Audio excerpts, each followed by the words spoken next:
Namaskar, and welcome to another transformative journey through the wisdom of the Bhagavad Gita. Today we explore chapter 14, where Lord Krishna unveils the secret of three gunaha, Sattvam, Rajaha, and Tamaha, and how they shape our thought, action, and experiences. Arjuna, standing amidst the chaos of battlefield, asked Krishna a profound question. O Krishna, what are the characteristics of those who are influenced by the guna, and how can they transcend them? Dear friend, gunaha are three fundamental qualities or energy that shape human nature and behavior.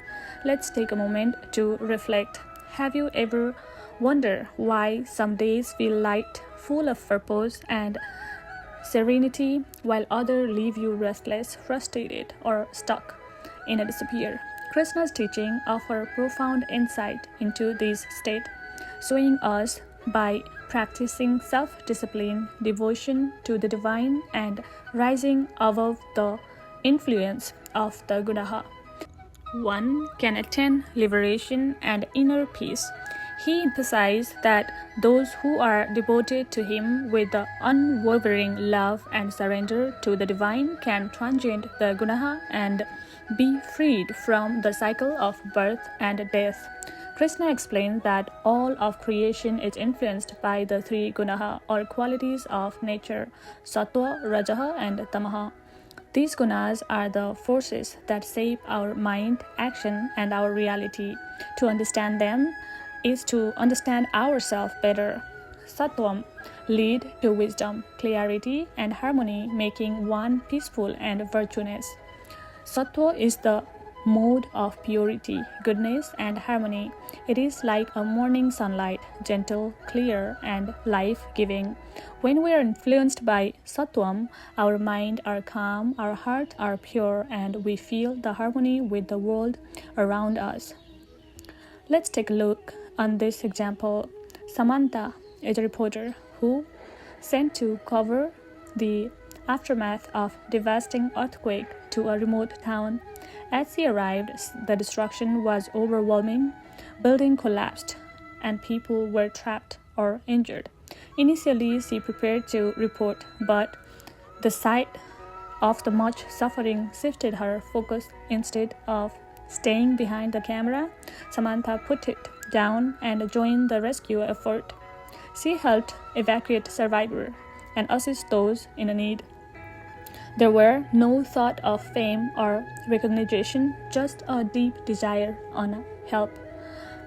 By the end of the day, Samantha found the true fulfillment not in her report, but in the life she had touched. Her action driven by compassion and selflessness, embodied by the essence of sattva, peace, purpose, and selfless service. Rajaha causes restlessness, desire, and attachment, leading to constant action, but often creating dissatisfaction. Rajaha, on the other hand, is the mode of passion, desire, and restlessness. It is like a fast-moving car speeding through the traffic, full of energy, but often out of control. When we are dominated by Raja, we are driven by desire, ambitions, and an endless need to prove ourselves. Picture a young Ethan, a famous actor, was constantly chasing success and recognition. No matter how many awards or roles he received, he always wanted more. One night, after winning a major award, his ego got the best of him.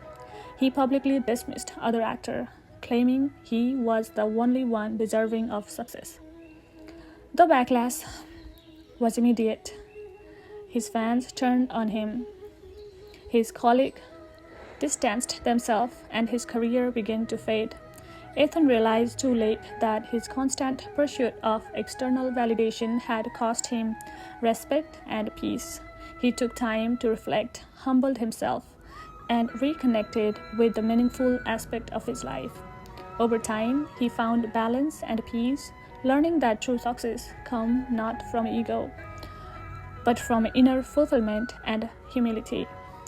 This story embodies Rajas and the mode of passion where the pursuit of success often leads to anxiety and dissatisfaction. The real lesson lies in finding harmony, chasing goals with a purpose, but never at the expense of your peace or relationships. Tamaha result in confusion, laziness, and ignorance, which can hold a person back from progress and spiritual growth. Finally, Tama is the mode of ignorance and confusion. It is like a dark, cloudy night, heavy and disorienting. When Tamaha dominate us, we feel stuck, confused, or disconnected from our true purpose. Imagine someone who has fallen into a cycle of procrastination, perhaps avoiding their responsibility or joining in an unhealthy habit like excessive TV watching or aimlessly scrolling through a social media. They feel lost in their own mind, unable to take action or move forward. Their life lacks direction, and they may even experience feeling of hopelessness or depression. This is Tamaha, the mode of ignorance and stagnation where we feel trapped in a cycle of unproductive behavior that prevent us from realizing our potential. Today, do any of those modes resonate with you? If we reflect honestly, we can all recognize moments when we have been influenced by each of these gunahas. Krishna teaches us that we are not prisoners of these modes. We can rise above them and live a life of purpose and freedom. So, how do we transcend the guna? Krishna offers a powerful solution through detachment and unwavering devotion to the divine. He says, one who does not resent the effect of the guna but remain unaffected by them, who sees pain and pleasure, success and failure as equal, transcend this mode. Let me share a real-life example. Imagine two people facing failure. The first person, influenced by Tamaha, blame the world, sink into self-pity, and give up. The second person, driven by Rajaha, frantically works harder, trying to fix everything all at once. But their anxiety only increases. They can't find a peace in their effort. But the third person, influenced by Sattvam, take a moment to pause, reflect, and learn from the failure. They remain calm and centered, seeing the failure as a valuable lesson that will help them grow. This is how Sattvam works in our life: calm, reflective, and full of wisdom. Now let's imagine going even beyond Sattvam, acting with a total devotion without attachment to success or failure. This is the state Krishna described, where we rise above the limitation of the gunaha and live with a true freedom and peace. When we operate in this state, the ups and downs of life no longer disturb us inner calm. Dear friend, now let's bring this teaching into our daily life. Krishna's wisdom is not just about spiritual progress, it is about how we navigate the challenges of the modern world. Are you overwhelmed by desire, stress, and restlessness? Recognize the influence of Rajaha in your life. When you notice this restlessness, take a moment, breathe, center yourself, and practice mindfulness. In doing so, you detach from the constant cycle of desire and find clarity. Do you feel stuck, lazy, or unmotivated? Perhaps you are caught in the grip of tamaha. The first step is overcoming tamas. The first step of overcoming tama is to recognize it. Once you see it, you can begin to take small, meaningful steps forward. Whether that's setting a goal, creating a plan, or just doing one thing to break the uncertain. And even when you experience harmony through sattvam, don't cling to that state. Krishna teaches that true freedom lies in surrendering your action to a higher purpose, beyond the fleeting feeling of satisfaction or discomfort. This is the secret to finding lasting peace. Take a moment and ask yourself, what mode are guiding my thought and action today?